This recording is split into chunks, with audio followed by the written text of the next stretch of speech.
नर्मदा साहिब की, काशी लहर तारा धाम की, पंसरेजोर उदित नाम साहिब की, पंसरेजोर मुकुंद मणि नाम साहिब की, संत महापुरुषों की जय।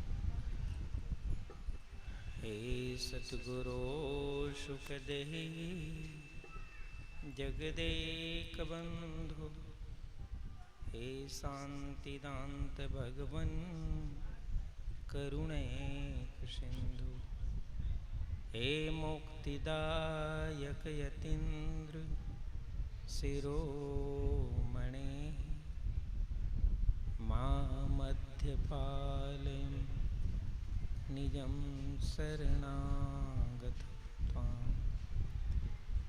नमो नमो गुरुदेव को, नमो कबीर सकृपाल, नमो संत शरणागति सकल पाप भय छा। सतगुरु को कीजे बंदगी, कोटि कोटि प्रणाम, कीटन जाने भृंग को गुरु कर ले।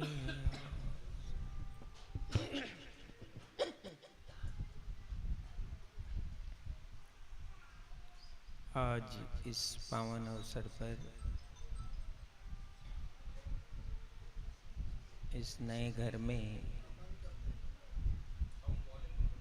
भक्त श्री मांगीलाल जी, पिता का नाम मांगीलाल जी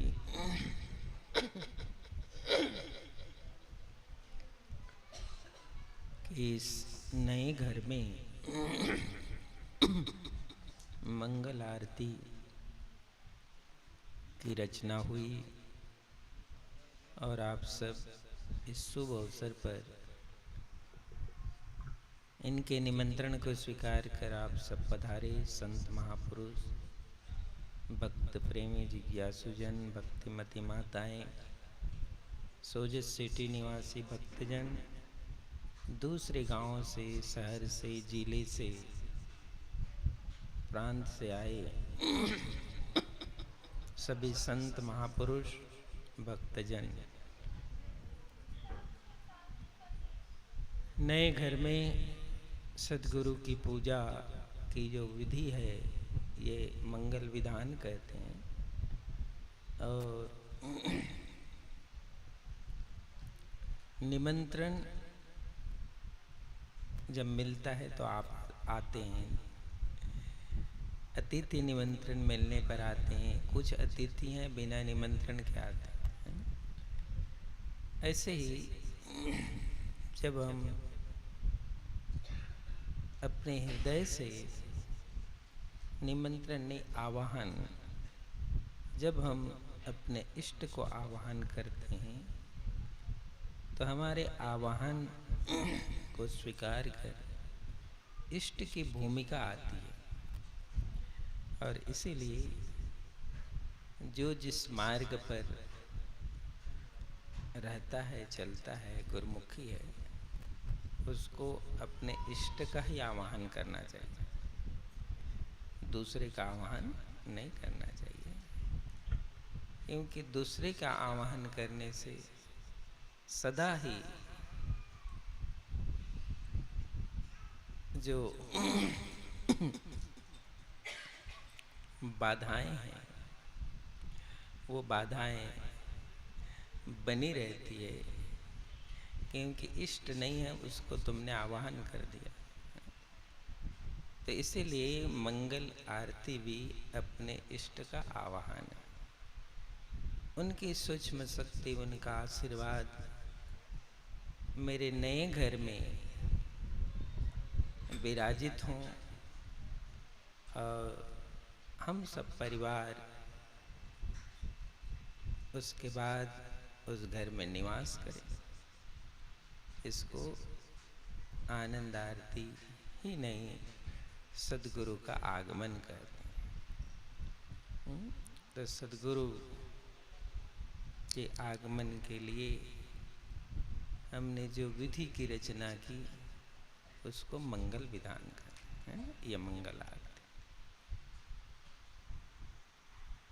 जो भी सद्गुरु की पूजा विधि के लिए जो भी सामग्रियां एकत्रित की गई उसको सात्विक विधान कहते हैं, क्योंकि सब सात्विक है।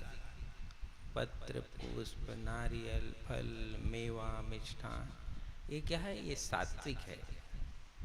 तो जो सात्विक विधि का आयोजन होता है उसको सात्विक विधान कहते हैं, क्योंकि हम जितने सद्गुरु के हंस हैं, हमारा मार्ग सात्विक है, हमारा मार्ग अहिंसा का है, हमारा मार्ग गुरु की भक्ति का है, हमारा मार्ग संत गुरुजनों की सत्संग साधन की परंपरा का है। इसको कहते हैं सात्विक विधान।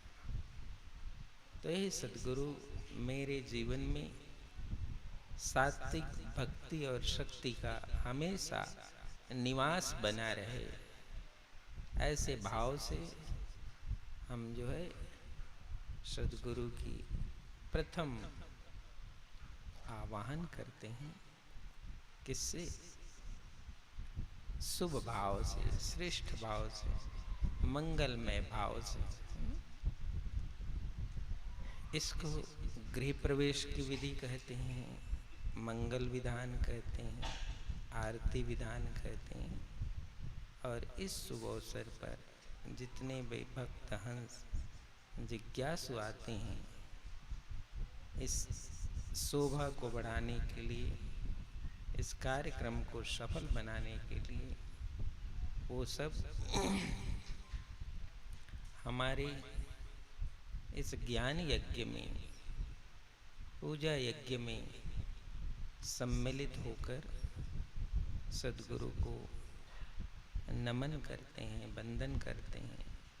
उनका आशीर्वाद स्वरूप जो प्रसाद है उसको वो ग्रहण करते हैं।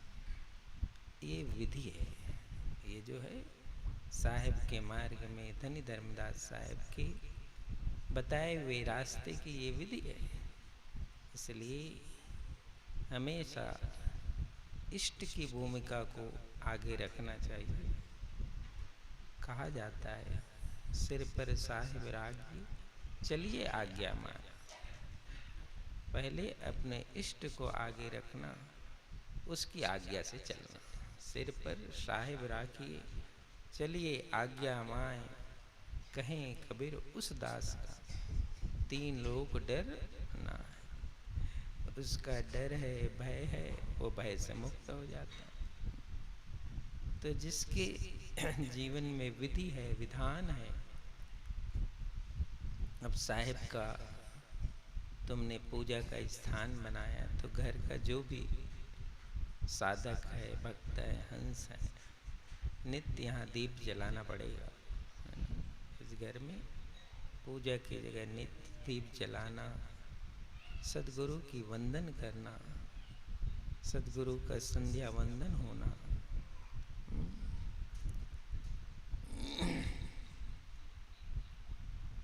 संध्या सुमरन आरती, भजन भरोसे दास, मनसा वाचा कर्मणा, जब लग घट में श्वास। क्या क्या कहा है साहब ने? भजन भरोसे दास।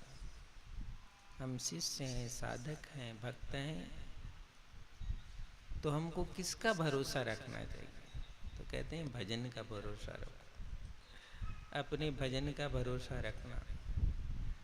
तो भजन यदि नित्य करोगे तभी उस पर भरोसा होगा। नित्य आप भजन नहीं करते और भरोसा करोगे तो वह बात बनती नहीं।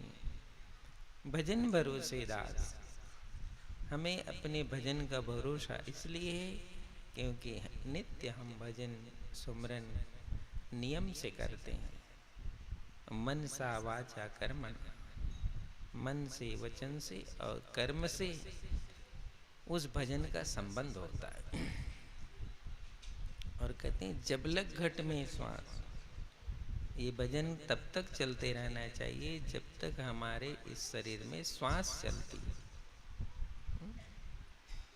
ये साहिब ने संध्या वंदन में हमें उपदेश दिया है।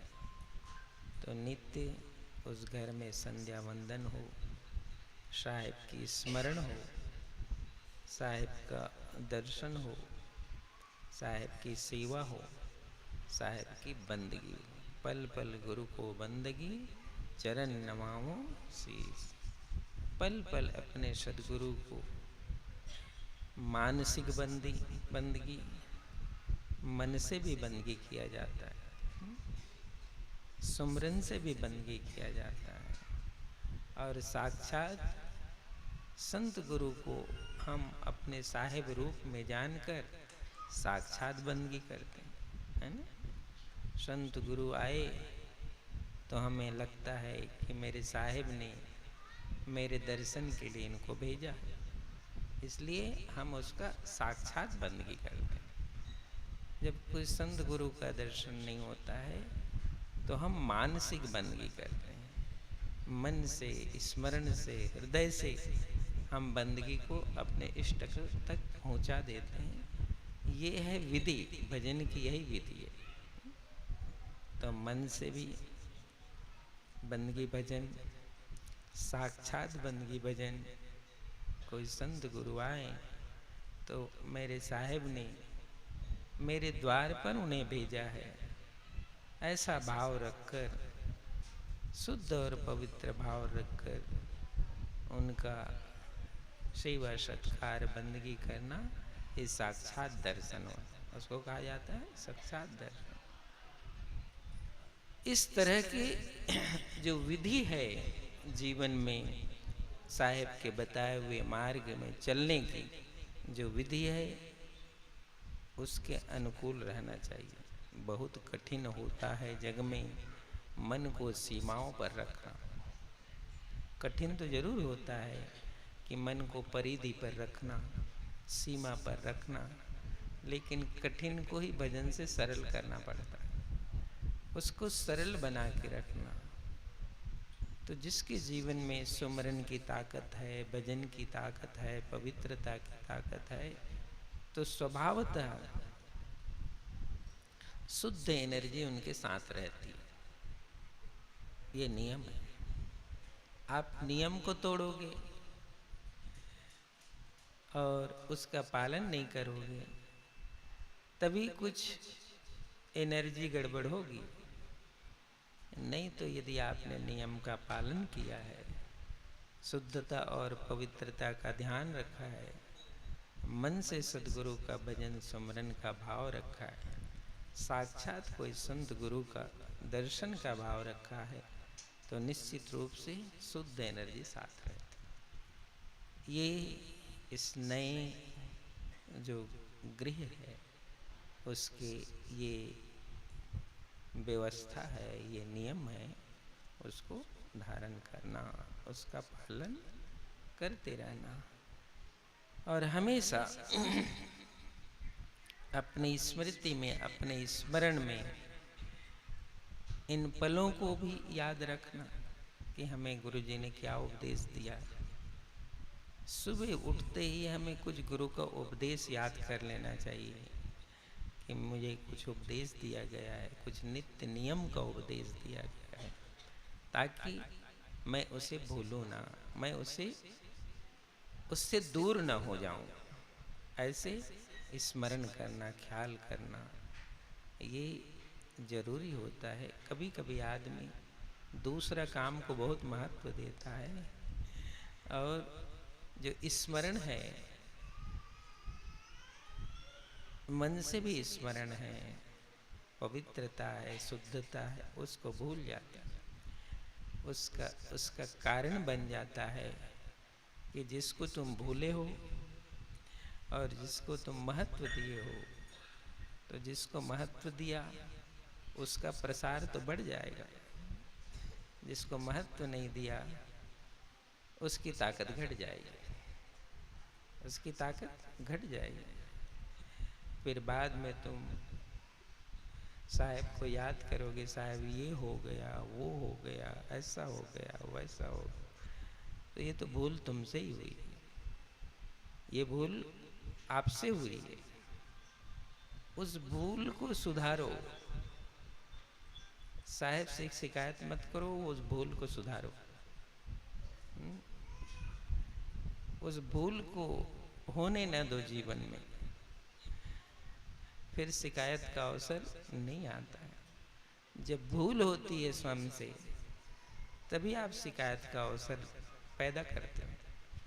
तो शिकायत का अवसर खुद ही पैदा करता है इंसान, दूसरा कोई नहीं पैदा करता है। तो ऐसे ये विधि है एक भक्त के जीवन का। एक गुरुमुखी जीवन जो जीता है उसकी विधि है, और निगुरा है उसकी अब क्या विधि है, नई विधि है, वो जाने, उसका काम जाने।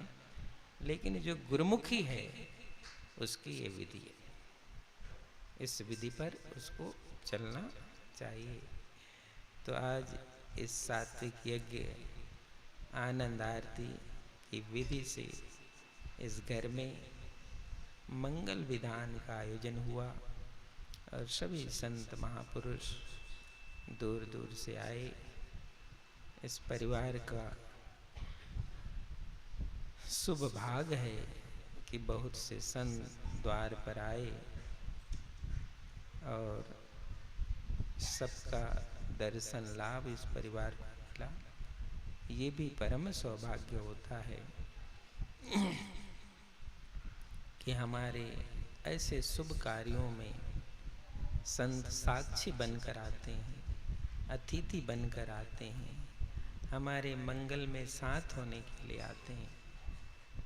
अनेक भक्त प्रेमी जिज्ञासुजन सभी आते हैं।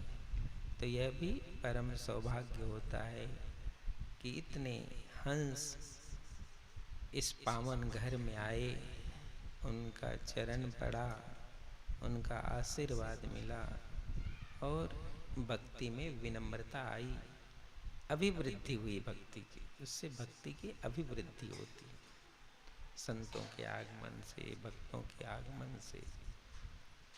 तो खूब खूब आशीर्वाद, सद्गुरु की कृपा आप सब पर बनी रहे। 5 दिवसीय जो धनी धर्मदास साहिब के पुण्यतिथि के अवसर पर यह आयोजित सत्संग है, उसका आज 4था दिन है। कल विशेष पूनम की तिथि है, इसलिए कल की विशेष कार्यक्रम है जिसमें आप सभी सोजतवासी, सभी भक्त प्रेमियों को भाग लेना है। अपना अपना नारियल लेकर आना है, जो गुरुमुखी हैं वो आरती विधान में, और सबको सम्मिलित होने का अवसर है। ऐसा नहीं है कि आपको काम है तो इस सत्संग और पूजा को महत्व न दो। उससे ज़्यादा आपको स्मरण शक्ति प्राप्त होती है जब आप इष्ट की आमंत्रण में अपनी हाजिरी लगा देते हो।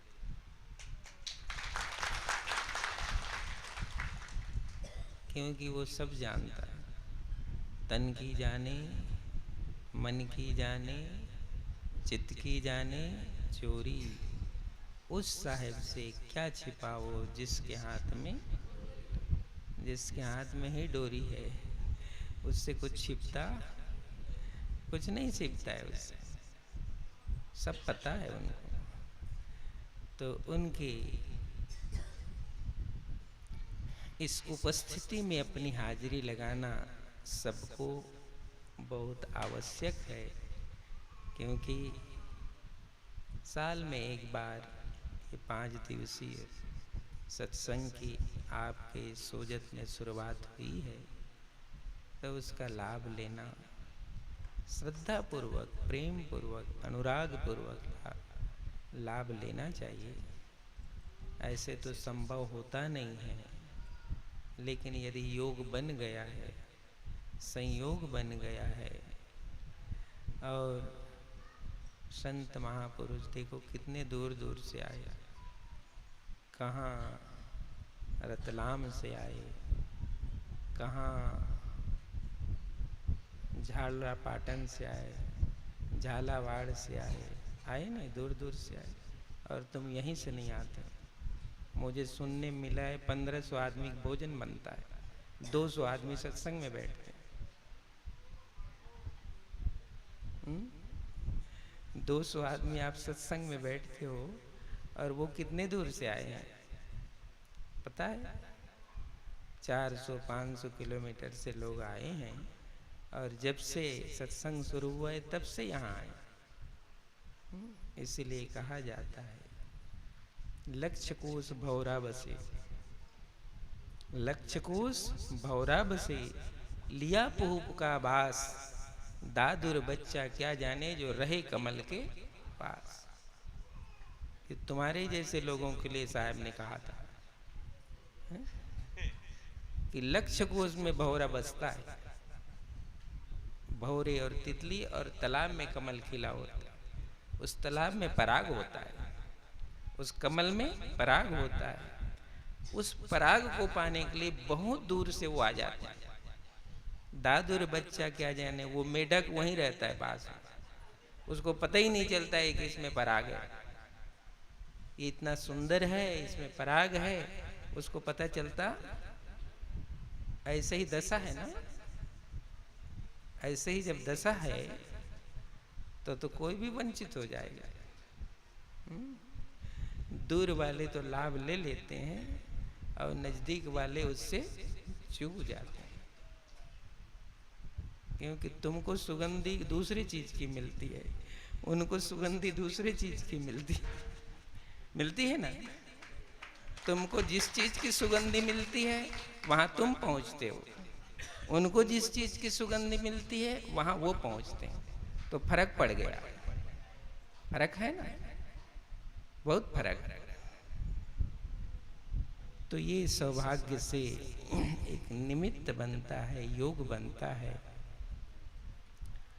अब पूनम के बाद जैसे ही यज्ञ समाप्त होगा, उन संतों को, भक्तों को तुम कहोगे कि और रुक जाओ, वो रुकने वाले नहीं है, नहीं रुकेंगे, क्योंकि दर्शन की जो अभिलाषा थी आज पूरी हो गई। वो फिर साल भर बाद आएंगे ना, और तुम सोजत वाले यहीं से नहीं आ पाते। तो ये जंग लग गई तुम में जंग लगी गई है ना। गुरु सिकली गर कीजिए मन ही मस्कला जा होए, सिकली गर गुरु करो ताकि वो जंग छूटता रहे, वो जंग छूटता रहे। तो ऐसे शुभ अवसर का लाभ लेने के लिए कल सबको उपस्थित रहना है, और बड़े श्रद्धा और भाव से सभी आए हुए अतिथियों का भी सेवा पूजा करना, उनको हाथ जोड़ के निमंत्रण देना कि फिर पधारना साहेब, हमारे इस सोजत को आप लोग पावन किए, पवित्र किए, ऐसे दर्शन देते रहना। ऐसे भाव से आए हुए संतों का आदर करना चाहिए, सम्मान करना चाहिए। यही तो भक्ति का मिलन है। कोई धरती पर तुम बहुत दिन तक रहने वाले नहीं हो, न कोई रहने वाला नहीं, कोई रहने वाले नहीं है। लेकिन जितना टाइम हम हैं, जितना टाइम हमें मिला है, उतना ही टाइम, उतना ही साहब कहते हैं ये मिलन जुलन का मेला है। ये मेला कैसे है? मिलने जुलने का मेला है। और ऐसे ही भाव से जब हम अपने प्रेम को, अनुराग को विस्तृत कर देते हैं, तो उसमें कितने को छत्र छाया मिल जाती है। और इसलिए कहा जाता है कि व्यक्ति स्वयं अपनी विस्तृत छत्र छाया को नहीं जानता, स्मरण नहीं कर पाता। इसीलिए भक्ति के शरण में जाओ। जब तुम भक्ति के शरण में जाते हो तो तुम विस्तृत हो जाते, तुम फैल जाते हो। तुम्हारे अंदर एक वट वृक्ष का जन्म होता है। और उस वट वृक्ष में कितनी छाया होती, बहुत छाया होती। हर व्यक्ति एक वट वृक्ष की तरह है, लेकिन उसको ये पता नहीं है, क्योंकि भक्ति नहीं है ना। भक्ति नहीं है तो अपनी छाया का पता नहीं। छतरी छतरी देखा, जब उसको बटन बंद करके रखो तो थोड़ी जगह पर रख दोगे, और जब उसको खोल दोगे तो वो काफी फैल जाता है, उसके नीचे 5-10 लोग खड़े हो जाएंगे। ऐसे ही तुम अपनी भक्ति से अपने को विस्तृत कर दो तो कितने लोग उसके नीचे खड़े हो जाएंगे। ये भक्ति होनी चाहिए, प्रेम और अनुराग होना चाहिए। और ये बहुत कमी है तुम्हारे से। तुम बहुत दिनों की कबीरपंथी जरूर हो, लेकिन बहुत कमी है। सेवा नहीं, समर्पण नहीं, अनुराग नहीं, प्रेम नहीं। इसका मतलब है वृक्ष तो चंदन का है, लेकिन उसमें सुगंधि नहीं।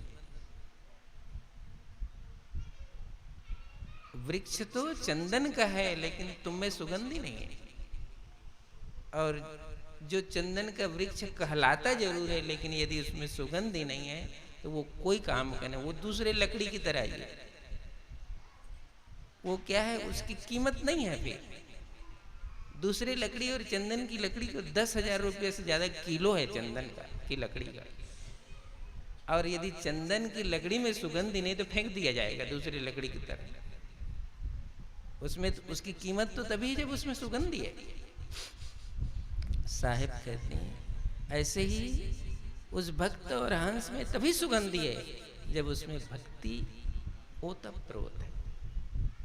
भक्ति से दया, धर्म, प्रेम, अनुराग, सहनशीलता हो, वो वृक्ष की कीमत है, उसी जीवन की कीमत है, उसी शरीर की कीमत है। इसीलिए हम सत्संगी होते हैं ना, इसलिए हम गुरुमुखी होते हैं। तो ऐसे वक्त निकाल कर, ऐसे समय निकाल कर अपने जीवन को मिलना है तो मिलजुल लीजिए, यही दम्भ का मेला है। साहिब कहते हैं ये थोड़े टाइम का मेला है, थोड़ा टाइम का समय है, इसलिए ऐसे मिलन से मिलना, ऐसे भाव से मिलना, ऐसे प्रेम से मिलना कि तुम कुछ दे न सको तो पर भी लोग समझ जाए कि तुमने बहुत दे दिया। यही युक्ति है गुरु भक्ति की, यही युक्ति है गुरु भक्ति के मिलने की, संगत से मिलने की यही भक्ति है। ये सब सीखो, ये सब जानो, ये सब अनुभव करो, तभी लगती है कि साहिब की छत्र छाया तुम्हारे सिर पर है। तुम स्मरण करो, उसको ख्याल करो। तो यही अवसर साहिब ने हमें दिया है। तो थोड़े समय की सबकी यात्रा है। माली आवत देखकर कलियां करे पुकार, फूले फूले चुन लिए कल हमारी बात। ऐसे ही जीवन सबका है। एक खिले हुए फूल माली तोड़ के ले आया,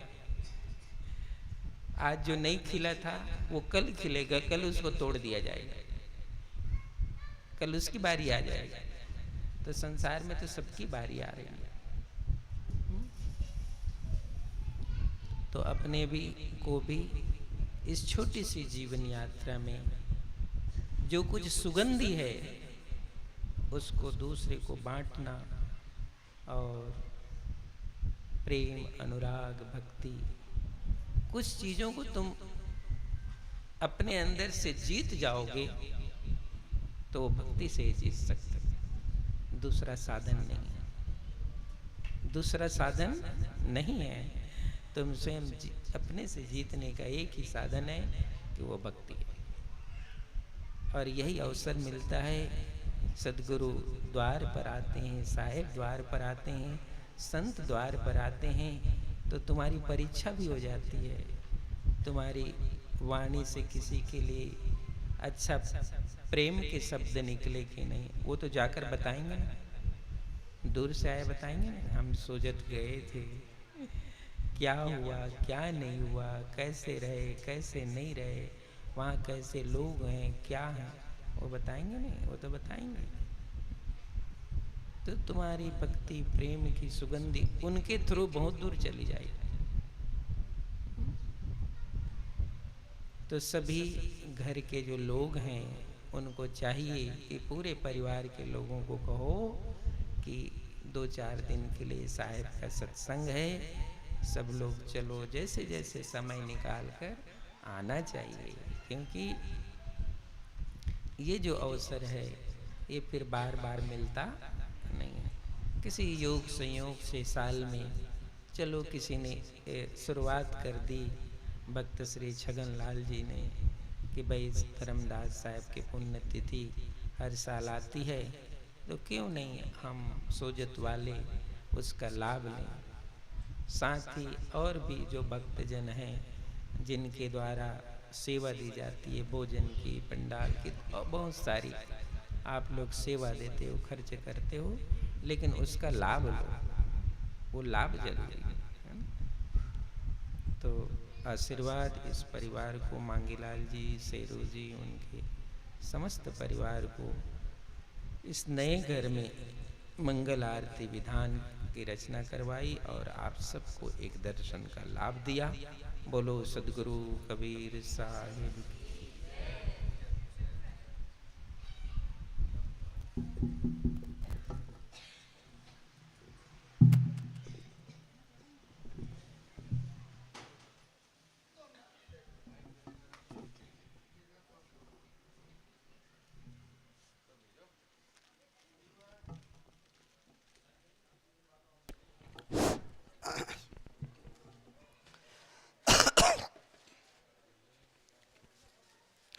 एक बार जोर से जयकारा लगाओ सदगुरु कबीर साहिब का। बोलो सदगुरु कबीर साहिब की, धनी धर्मदास साहिब की, काशी लहर तारा धाम की, 4 गुरु वंश 42 की, खरसिया धाम की, पंश्री हजूर गंतमणि नाम साहिब की, पंश्री हजूर प्रकाश मणि नाम साहिब, पंश्री हजूर उदित नाम साहिब की, पंश्री हजूर मुकंदमणि नाम साहिब की, पंश्री हजूर अर्ध नाम साहिब की, कृष्णानंद जी साहिब की, परम पूज्य जोगाराम जी साहिब की, महंत लक्ष्मण दास जी साहिब की। आज का ये कार्यक्रम कराने वाले, आरती कराने वाले और भोजन भंडारा देने वाले मांगीलाल जी की, भगत श्री मांगीलाल जी की, शेरू भाई की, इनके समस्त परिवार की, इनके गुरु महाराज की बंदगी। सिर झुका के बंदगी करो, नहीं तो बहुत कड़ा है काम। बंदगी बंदगी बंदगी। हाँ, एक विशेष सूचना, आज शाम का जो सत्र चलेगा वही सत्र है 7 बजे से। आज लास्ट दिन है, 7 बजे से 10 बजे तक चलेगा। 7 बजे से 9 बजे तक अन्य संत महापुरुष ज्ञान सुनाएंगे, अपन को ज्ञान पिलाएंगे, पीना है। और 9 बजे से 10 बजे सदगुरु पंश्री हजूर अर्ध नाम साहिब का कल तो आशीर्वचन थोड़ा ही होगा, आज लास्ट दिन है, अपन पूरा भर जाना सदगुरु के आशीर्वाद से। तो मेरी हाथ जोड़ के विनती है, सभी महापुरुष, महंत साहेब, संत महापुरुष, भक्त हंसजन, भक्तिमती माताएं, सभी आज शाम को कार्यक्रम स्थल पे सबको आना है। आज दिखाना है कि हाँ हम आए हैं, साहिब अभी क्या बोले उसका ख्याल करना और वहां पहुंचना। 7 से 10 बजे तक सत्र चलेगा। और कल का जो माता है कलश लेना चाहती है, वो कलश का नाम शाम को लिखा देना मेरे पास। 32 लोग लिखाए हैं, 18 और बाकी है, वो आप माताएं लिखा सकती है। और सतलोक का झंडा सीधा सीधा चलने वाला हो। 51 कलश है और 51 ही झंडा है, तो वो भी झंडा साथ चलेगा। सतलोक का झंडा लहरता रहा धाम का, तो सबको आना है। और सवेरे जुलूस 9 बजे के पहले साहिब जी रथ में विराजमान हो जाएंगे। सवेरे सुन लेना। तो आप सभी पाली रोड सेठ श्री राम जी के ऑफिस में सभी 8 बजे पधार जाना। 9 बजे पर, क्योंकि धूप बहुत है, इसलिए आप 8 बजे बाद सभी पाली रोड पे श्री राम जी के बस अड्डा के आगे पाली रोड पर श्री राम जी के घर पधारने की कृपा करेंगे। बढ़ चढ़ के सबको आना है, छोटा से बड़ा, बड़ा से छोटा, सभी जुलूस में आने की कृपा करना। और जुलूस के बाद में कल आरती होगी पूर्णमासी की, सदगुरु की, तो सभी को जुलूस के बाद वहां पधारना साथ साथ। बोलो सदगुरु कबीर साहिब की।